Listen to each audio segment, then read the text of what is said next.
మూంజే ఇప్పుడు ఎక్కువ మంది స్కాలర్స్ ఇంటలెక్చువల్స్ ఇప్పుడు హిందూ మతోన్మాద శక్తి అనేది జాతీయవాదం అని సొంత పేరు పెట్టుకుంది. మేము జాతీయవాదులు, మేము నేషనలిస్టులు, మాది నేషనలిస్ట్ ఫోర్స్ అని చెప్తున్నారు. నేషనలిస్ట్ గా నువ్వు ఎప్పుడు లేవు. నేషనలిస్ట్ గా నీ యొక్క తాతల తండ్రులు మీ యొక్క స్థాపకులు ఎవరు పని చేయలేదు. Your never. ఎప్పుడైతే బ్రిటిష్ వాళ్ళ యొక్క నిరంకుశ పాలన భారతదేశం అణగారి నలిగిపోతూ ఉంటే ఆర్ఎస్ఎస్ కానీ మతోన్మాద శక్తులు కానీ వాళ్ళంతా కూడా బ్రిటిష్ వాళ్ళకి అనుకూలంగా ఉన్నారు. This is historic fact. నేను ఎవరు మార్చలేరు. నువ్వు జాతీయవాద శక్తి అని చెప్పడం నేను వ్యతిరేకం. నువ్వు జాతీయవాద శక్తి కాదు. ఇవాళ కొంతమంది కుర్రవాళ్ళు కొత్త జనరేషన్ మన ఈ 2010లో 2015లో లేకపోతే 2000లో కళ్ళు తెరిచి చూసినటువంటి యంగ్ జనరేషన్ పీపుల్ వీళ్ళు ఆర్ఎస్ఎస్ దేశభక్తి సంస్థగా చూస్తున్నారు. ఆర్ఎస్ఎస్ అంటేనే దేశభక్తి, దేశభక్తి అంటేనే ఆర్ఎస్ఎస్. దేశభక్తి అని దేంటంటే బ్రిటిష్ సామ్రాజ్యవాదానికి వ్యతిరేకంగా పోరాడినటువంటి విభిన్న వైఖరులతో భగత్ సింగ్, గాంధీయో లేకపోతే నెహ్రూను, లేకపోతే సర్దార్ పటేల్, లేకపోతే సుభాష్ చంద్రబోస్, ఇలాంటి వీళ్ళందరినీ మీరు జాతీయవాదులని అనడానికి న్యాయంగా ఉంటుంది. జైళ్ళకి వెళ్ళారు, త్యాగాలు చేశారు, ఎన్నో ఇక్కట్ల పాలయ్యారు. అందరూ కూడా గాంధీ గారి భార్య జైల్లో చచ్చిపోయింది. అంచేత వాళ్ళు నానా బాధపడ్డారు. గాంధీ గారి పుత్ర సమానుడైన మహాదేవ్ దేశాలు చచ్చిపోయింది. కానీ ఒక్కరోజు జైలుకి వెళ్ళకుండా బ్రిటిష్ వాళ్ళతో ఫ్రెండ్షిప్ చేసిన వాళ్ళని, హిట్లర్ని అప్రిషియేట్ చేసిన నువ్వు జాతీయవాద శక్తిని ఎందుకంటావు? వేరే పేరు పెట్టు. ఇప్పుడు నేను ఈ జనరేషన్కి అపీల్ చేసే విషయం ఏంటంటే ఆర్ఎస్ఎస్ నువ్వు కనుక జాతీయవాది అని అనుకుంటే, ఆర్ఎస్ఎస్ దేశభక్తి యుక్తమైనటువంటి సంస్థ శక్తి అని నువ్వు అనుకుంటే, ఈ జనరేషన్ కుర్రవాళ్ళకి నేను అపీల్ చేస్తాను, దయవుంచి ఒకసారి మీ యొక్క స్టాండ్ మీరు ఆలోచించుకోండి, రివ్యూ చేసుకోండి, సమీక్షించుకోండి, అర్థం చేసుకోండి, పరిశీలించండి, పునఃపరిశీలన చేయండి. మీరు ఈ ప్రశ్నలు మీరు సమాధానం వెతకాలి. ఏమిటంటే ఏ రోజైనా ఆర్ఎస్ఎస్ బ్రిటిష్ వాళ్ళకి వ్యతిరేకంగా పోరాడిందా? పోరాడకపోతే ఎందుకు పోరాడలేదు? 2, ముస్సోలినీని, హిట్లర్ని అభిమానించడం అనేది ప్రపంచంలోనే అత్యంత డెమోనిక్ ఫోర్సెస్ని వాళ్ళని ఏ రకంగా అభిమానించారు? నేను ఈ ఇష్యూని నా జీవితంలో అనేక సార్లు ఈ ప్రశ్నని అందరి ముందు పెట్టాను. పెట్టినప్పుడు నాకు ఎదురయ్యే సమాధానాలు ఎట్లుంటాయంటే, లేదండి బ్రిటిష్ వాళ్ళకి వ్యతిరేకంగా సుభాష్ చంద్రబోస్ పోయినట్టు వాళ్ళు పోయినట్టు వీళ్ళు కూడా పోయి ఉండొచ్చు. అలా జరగలేదు. ఈ విషయం నేను క్లారిఫై చేశాను. ఇంకొంచెం డీటెయిల్గా చెప్తాను. సుభాష్ చంద్రబోస్ ఎప్పుడు కూడా వాళ్ళ యొక్క ఫ్యాసిస్ట్ పద్ధతుల్ని, వాళ్ళ యొక్క యూదుల యొక్క హత్యాకాండని సమర్థించినటువంటి వ్యక్తి కాదు. ఏదో 1-2 సార్లు ఫ్యాసిజంలో సోషలిజం ఉందని ఆయనకి అన్నాడు, అంతకు దాటి ఆయన అనలేదు. హిట్లర్ దగ్గర ఉండి తన సైన్యాన్ని ఆర్గనైజ్ చేసే ప్రయత్నం చేసినటువంటి మనిషి కూడా హిట్లర్ యొక్క విధానంలో ఓపెన్గా ఎక్కడ కూడా సపోర్ట్ చేయలేదు. జాతీయవాదిగా ఉన్నాడు. కానీ ఆ పని చేయకపోయింది. బ్రిటిష్ వాళ్ళకి వ్యతిరేకంగా పోరాడే ఏ కార్యక్రమం పెట్టుకోకుండా హిట్లర్ యొక్క కార్యక్రమాన్ని, హిట్లర్ యొక్క విధానాలు, ముస్సోలినీ యొక్క కార్యక్రమాన్ని, ముస్సోలినీ విధానాన్ని, ముస్సోలినీ యొక్క యువజన సంస్థల్ని, ముస్సోలినీ యొక్క పరిపాలన విధానం ఓపెన్ గా అప్రిషియేట్ చేస్తూ దీన్ని ఆదర్శంగా చూపించినటువంటి వాళ్ళు ఎవరంటే మూంజే చూపించాడు, సావర్కర్ చూపించాడు, అన్నిటికంటే ముఖ్యం గోల్వాల్కర్ చూపించాడు. గోల్వాల్కర్ రాసినటువంటి ఒక పుస్తకం, ఈ పుస్తకాన్ని మనం డిబేట్ చేయాలి. Our nationalhood, we are our nationalhood defined. Okay okay, ఇది దాని కవర్ చూపిస్తానండి. ఏంటండి అది? ఏం చెప్పింది ఆయన? ఏం చెప్పింది ఆ పుస్తకంలో? ఒకసారి we are our nationalhood defined. Okay అండి. మనం మన యొక్క జాతీయత, దాని యొక్క నిర్వచనం, మన నిర్వచనం, మన యొక్క జాతీయత యొక్క నిర్వచనం. ఈ పుస్తకం 1938లో గోల్వాల్కర్ గారు రాశాడు. ఈ పుస్తకం ఏముందండి? ఆ పుస్తకంలో ఏముంది? దాన్ని అంత చర్చించుకోవాలి. ఇవాళ నేను మొత్తం యూత్ గానీ అందరికి అపీల్ చేస్తున్నాను, ఆ పుస్తకం ఏముందో మీకు మీరు నిర్ణయించుకోవడానికి దయ ఉంచి, అది అదృష్టవశాత్తు మనకి సాఫ్ట్ కాపీలు ఇంటర్నెట్ లో దొరుకుతాయి, రకరకాల వెబ్సైట్ లో ఉన్నాయి. ప్రింట్ కూడా చాలా మంది ఇప్పుడు ప్రింట్ చేస్తారు. ఆర్ఎస్ఎస్ ప్రింట్ చేయడానికి ఇష్టపడలేదు. వేరే ఆర్ఎస్ఎస్ పుస్తకాన్ని డిజైన్ చేసుకుందా? ఓకే, డిజైన్ కూడా చేసుకోలేదు. అది కూడా వద్దాం. ఈ పుస్తకం యొక్క సమస్య చెప్తాను. 1938లో ఈ పుస్తకం రాశాడు. 1939లో దీన్ని ప్రింట్ చేశారు. నాకు తెలిసి ప్రింట్ చేయడానికి ఏర్పాట్లు చేసి అన్ని చేసిన కూడా హెడ్ గవర్నర్. ఈ పుస్తకం వల్ల ఒక్కసారి గోల్వాల్కర్ గారి బ్రహ్మాండమైన ఇమేజ్. ఆయన వాస్తవంగా ఆర్ఎస్ఎస్ లో సీనియర్ కాదండి. ఆర్ఎస్ఎస్ లో అప్పటికే సీనియర్స్ ఉన్నారు, హెడ్ గవర్నర్ తో ట్రావెల్ చేసిన వాళ్ళు. ఈయన కొత్తగా దాంట్లోకి వస్తున్నాడు, ఎదుగుతున్నాడు శక్తిగా, ఆయనకున్న టాలెంట్ తో. గురూజీ అంటారు ఆయన. గురూజీ ఆర్ఎస్ఎస్ లో రాకముందే అన్నారు.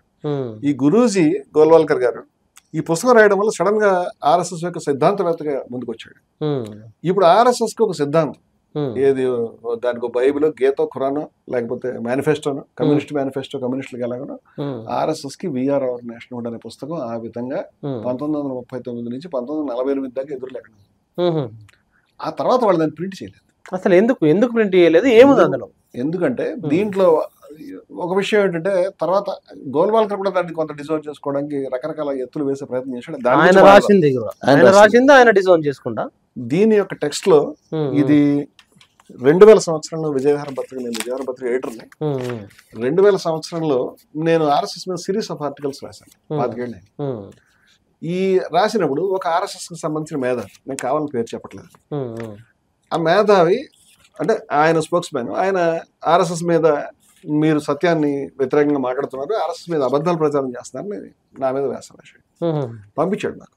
మేము దాన్ని విజయవాడలో ప్రింట్ చేశాను. ఇది ఆయన వ్యాసం, సత్యాన్ని బలి చేయవద్దు. దానికి రిప్లై ఇంత వివరంగా రాసింది. రిప్లై రాసినప్పుడు కూడా నేను ఈ విఆర్ నేషనల్ హుడ్ ని ఎత్తాను, ఇంకో 50 ఇష్యూలు ఎత్తాను, అవన్నీ మన ఎపిసోడ్ సరిపోదు. కానీ ఈ విఆర్ నేషనల్ పరిమితం అవుతాను ఇక్కడ నేను. ఇది నేను మాట్లాడినప్పుడు ఆయన దగ్గర నుంచి మరొక రిప్లై రాలేదు. ఈ సంచిక విడుదలైన తర్వాత ఈ సంచికలో ఈ పుట్టపర్తి సాయిబాబా మీద, ఆర్ఎస్ఎస్ మీద, ఆఫ్ఘనిస్తాన్ లో తాలిబాన్ల మీద, ఇంకా చాలా మంది మీద తీవ్రమైనటువంటి విమర్శలు ఉన్నాయి, దయానంద సరస్వతి భావాలు ఉన్నాయి. ఈ తర్వాత మా మీద బ్రహ్మాండమైనటువంటి దాడి జరిగింది. ప్రభుత్వం vigilance department, law and order 2 ఒకేసారి మేము దాడి చేసి మా ఆఫీస్ క్లోజ్ చేయించారు, దొరికిన వాళ్ళందరికీ అరెస్ట్ చేయించారు, మా కంప్యూటర్ ఆపరేటర్ని, మా సిస్టమ్స్ అన్ని సీజ్ చేశారు, ఆఫీసెస్ సీజ్ చేశారు. నా మీద ఒక హంటింగ్ టీం పెట్టారు. నేను 2 నెలలు దొరకలేదు, 2 నెలల తర్వాత నాకు బెయిల్ దొరికింది. అది పెద్ద పోరాటం నేను చేసింది. ఇప్పుడు ఇంటర్నేషనల్ కూడా హెచ్ఈ వాళ్ళు కూడా దాని మీద సెపరేట్ కవర్ వేశారు. అయితే నేనేం చెప్తున్నానంటే, ఇది జరుగుతుంటే ఆర్ఎస్ఎస్ వాళ్ళ యొక్క జాగృతి పత్రికలు మాబాగా అయింది విజయవిహారం కానీ హెడ్డింగ్ పెట్టి రాశారు. నేను పేపర్ కటింగ్ కూడా ఇస్తాను మీకు. అంటే 25 ఏళ్ల క్రితం ఆర్ఎస్ఎస్ ఎంత సంతోషపడింది అంటే, ఆర్ఎస్ఎస్ జవాబు లేదు. విఆర్ అవర్ నేషనల్ హుడ్ లో ఏం రాశారు దాన్ని డిఫెండ్ చేసుకుని జవాబు చెప్పే ధైర్యం లేదు. మన మీద దాడి జరిగితే చప్పట్లు కొట్టి అయిపోయింది, ఈ దెబ్బకు విజయవిహారం రాదు అనుకున్నారు. వాళ్ళ బ్యాడ్ లక్ ఏంటంటే ఆర్ఎస్ఎస్ విజయవిహారం తర్వాత కూడా వచ్చింది, ఇంకో 4 ఏళ్ళు నడిచింది, ఇంకో 4 ఏళ్ళు కూడా వాళ్ళని కాల్చుకు తింది, అది వేరే కదా. అయితే we or our nationhood point వస్తాను. విఆర్ అవర్ నేషనల్ హుడ్ యొక్క టెక్స్ట్ నేను తెచ్చుకున్నాను, అది చాలా పెద్ద సాఫ్ట్ కాపీ, మీకు కావాలి ప్రింట్ లో కూడా దొరుకుతుంది. కానీ నేను దాంట్లో ఈ ఇష్యూలోనే కొన్ని విషయాలని నేను అడిగానండి, అది చదివినిపిస్తాను మీకు, అప్పుడు మనకి క్లారిటీ ఎక్కువ ఉంటుంది. ఆయన హిట్లర్ గురించి రాశాడు. హిట్లర్ యూదులందరినీ నిర్మూలించాడు, 60 లక్షల మందిని మనం చెప్పుకున్నాం కదా. అలాగే వాళ్ళ ఇళ్ళ నుంచి వాళ్ళని చేసి గ్యాస్ ఛాంబర్స్ లో పెట్టి వాళ్ళ చేత చాకరీ చేయించి వాళ్ళ మానవ హక్కులు నిరాకరించి అతి క్రూరంగా వాళ్ళ జాతి హత్యాకాండని గుడికట్టాడు. దాని గురించి ఆయన ఇలా చెప్తున్నాడు, జర్మన్ జాతీయాభిమానం ఇవాళ చర్చా విషయంగా మారింది. నేను ఇంగ్లీష్ నుంచి తెలుగు చేశాను అంటే కాబట్టి ఇంగ్లీష్ కూడా చెప్తాను, మన తెలుగు ఛానల్ అని తెలుగు చెప్తాను. జర్మన్ జాతీయాభిమానం ఇవాళ చర్చా విషయంగా మారింది. తన జాతీయ సాంస్కృతిక పవిత్రతని, ప్యూరిటీ ఆఫ్ ది రేస్ అనండి ఇంగ్లీష్ లో, జాతి యొక్క పవిత్రత, purity of the culture and purity of the race. అంటే మన హిందూ జాతి అనేది ఆర్ఎస్ఎస్ అభిప్రాయం, ఆర్ఎస్ఎస్ చేసుకునే కాయిన్ అది. నిన్న మనం చర్చించాం కదా, వాళ్ళ యొక్క భారతమాత చేతిలో ఉండేటువంటిది హిందూ పతాకం, లేదా అదే పెట్టుకుని దాన్నే దేశం అని దబాయిస్తారని. జాతి అంటే కూడా అదే, వాళ్ళు దాచుకోలేదు, ఓపెన్ గా చెప్పారు హిందూ నేషనల్, హిందూ రాష్ట్రాన్ని వాడేవారు అప్పట్లో. So purity of the race అంటే హిందూ జాతి యొక్క పవిత్రత గురించి మాట్లాడుతున్నాడు. ఇక్కడ జర్మన్ జాతి యొక్క పవిత్రత గురించి ఆయన చేశాడు. ఆయన చేసిన పని నచ్చింది. ఏమన్నాడంటే, జాతీయ సాంస్కృతిక పవిత్రతను నిలుపుకోవడానికి యూదుల వంటి సెమిటిక్ జాతుల నుంచి తమ దేశాన్ని పరిశుద్ధం చేయడం ద్వారా జర్మనీ ప్రపంచాన్ని దిగ్భ్రాంతి పరిచింది. ఏది యూదుల్ని చంపేయడం అనేది, అది ప్రపంచాన్ని షాక్ చేసిందని సంతోషపడుతున్నాడు. తర్వాత ఇంకో మాట వాడాడు, జాతి గౌరవం ఉచ్చ స్థితిలో ఇక్కడ వెలువరిచింది. ఈ పని చేయడం ద్వారా హిట్లర్ యొక్క గౌరవం, జర్మన్ల యొక్క గౌరవం గోల్వాల్కర్ గారి దృష్టిలో ఎక్కడికి వెళ్ళిపోయింది, చాలా హైయెస్ట్ లో. ఆ పని చేయడం అనేది గౌరవం, ప్రపంచం అగౌరవమైన పని, అప్రతిష్టాత్మక దిగ్భ్రాంతితో షాక్ తో జనం ఉంటే ఈయనకి చాలా గొప్ప పనిగా కనిపించిందండి. దానివల్ల జాతి గౌరవం ఉచ్చ స్థితిలో ఇక్కడ వెల్లివిరిసింది. సమూలమైన విభేదాలు ఉన్న జాతులు, సంస్కృతులు ఎంత దుస్సాధ్యమైనప్పటికీ ఒకే ఒక్క సమైక్య సంపూర్ణ జాతిగా కలిసిపోవలసిందే. అంటే ఎన్ని రకాల తేడాల్లో ఒక జాతి కలిసిపోవాలంట. ఎలా కలిసిపోవాలి? కలిసిపోవాల్సిందేనని జర్మనీ నిరూపించింది. ఎలా కలిసిపోయింది? ఇంకో దాన్ని చంపేయడం ద్వారా, ఇంకో సెక్షన్ ని పూర్తిగా నిర్మూలించడం ద్వారా జర్మనీ అటువంటి ఉదాహరణ మన ముందు తెచ్చింది. దానికి నేను పరామర్శిస్తున్నాడు. ఇది హిందుస్థాన్కి చెంది, అంటే ఏదో వాళ్ళని మెచ్చుకోవడం కాదు, హిందుస్థాన్కి చెందిన మనం నేర్చుకుని లాభపడాల్సిన మంచి పాఠం. అంటే మనం హిట్లర్ చేసినటువంటి పనిని యథాతథంగా భారతదేశంలో అమలు చేయాలి.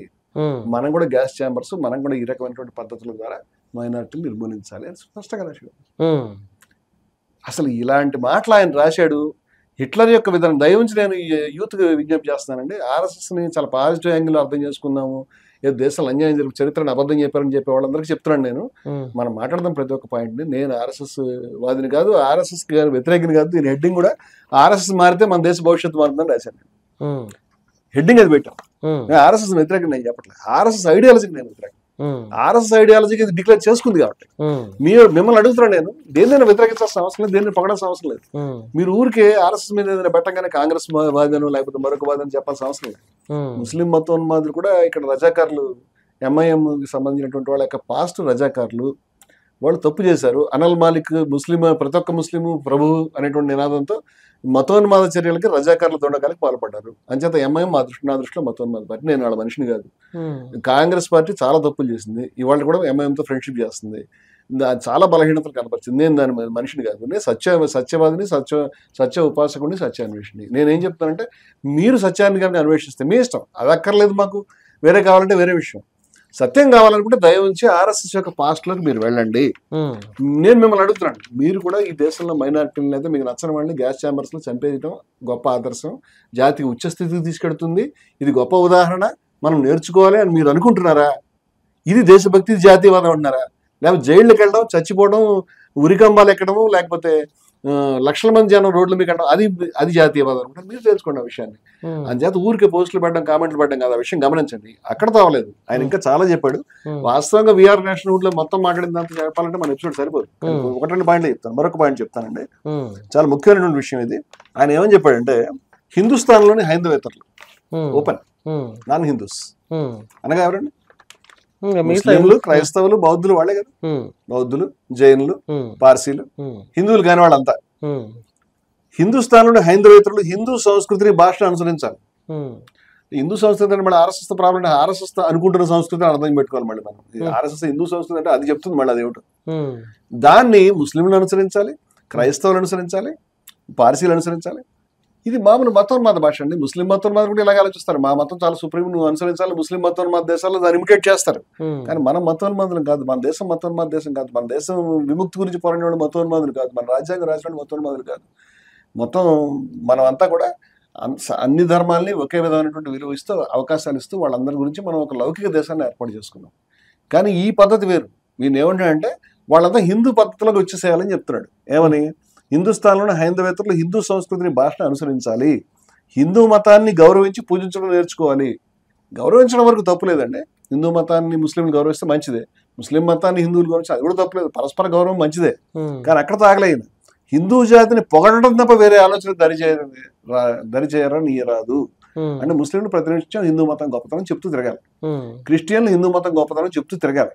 ధర్మమేనా ఇలా మాట్లాడటం? మనం దేన్ని కోరకుండా, ఎటువంటి ప్రత్యేక అవకాశాలు పొందకుండా, ఎటువంటి అనుకూలమైన ధోరణి కోరకూడదు, దేన్ని కోరకూడదంట.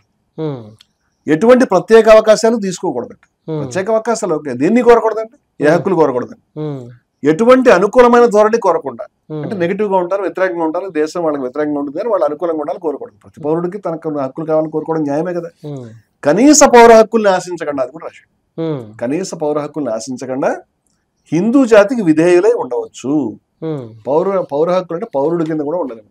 నిన్ను సిటిజన్ గా, ఈ దేశంలో ముస్లిం సిటిజన్ గా ఉండకూడదు, క్రైస్తవులు సిటిజన్ గా ఉండకూడదు, పౌరులుగా ఉండకూడదు. వాళ్ళు ఈ దేశంలో హిందువులకు విధేయులుగా ఉంటూ, హిందూ జాతిని పొగుడుతూ, హిందువులకు సేవ చేస్తూ మాత్రం ఉండాలి. అది తప్పితే దేశంలో ఉండడానికి అర్హత లేదు. లేకపోతే హిట్లర్ మోడల్లో మనం సజాతీయం చేయాలి, పరిశుద్ధం చేయాలి. ఈ మాటలు రాశాడండి. ఎప్పుడు రాశాడు? 38, 39. ఎందుకంటే చాలా ముఖ్యమైనది. ఎందుకు ముఖ్యమైందంటే, 2 ఏళ్ల తర్వాత జిన్నా ద్విజా సిద్ధాంతాన్ని ఆమోదించాడు ఇక్కడ లాహోర్ లో, పాకిస్తాన్ రెజల్యూషన్. అంటే జిన్నా ద్విజా సిద్ధాంతం ఆమోదించక ముందే వీళ్ళు కండగట్టినట్టు ఆలోచనలు వీళ్ళు పెట్టుకుని ఉన్నారు. అంటే చాలా మంది ఏమంటారు, ముస్లింస్ అలా ఉన్నారు కదా. ముస్లింస్ అలా ఉంటే ఇప్పుడు వాళ్ళు పొరపాటుగా ఉంటే వాళ్ళని చూసి ఇమిటేట్ చేయాల్సిన అవసరం హిందువులకు ఎందుకు ఉందని నేను అడుగుతాను. హిందూ మతం గొప్పది, పరిశుద్ధమైంది నువ్వు చెప్తున్నావు కదా. ఈ హిందూ మతం యొక్క విలువలు, హిందూ మతం యొక్క సంస్కృతి అంటే ఎప్పుడన్నా భారతదేశంలో హిందూ మతంలో మనం అందరి యొక్క విలువల్ని, ఆచారాన్ని గౌరవించే విధానం పెట్టుకున్నామా, లేకపోతే మందే ఉండాలని పెట్టుకున్నామా? ఏకం సత్ విప్రా బహుధా వదంతి అని చెప్పారా? లేకపోతే వేదంలో అంటే ఈ ఉన్నది ఒకటే, దాన్ని పలు విధాలుగా అనుసరించవచ్చు అని హిందూ మతంలో ఉన్నటువంటి ప్రధానమైన సూత్రం అది. ఏ యథామాం ప్రపంచంతే తాం తదైవ భజామి, ఏ విధంగా పూజించినా ఆ విధంగా అనుగ్రహిస్తానని భారతదేశంలో హిందువులు దేవుడు చెప్పాడు. ఏ మతంలో చెప్పాలి?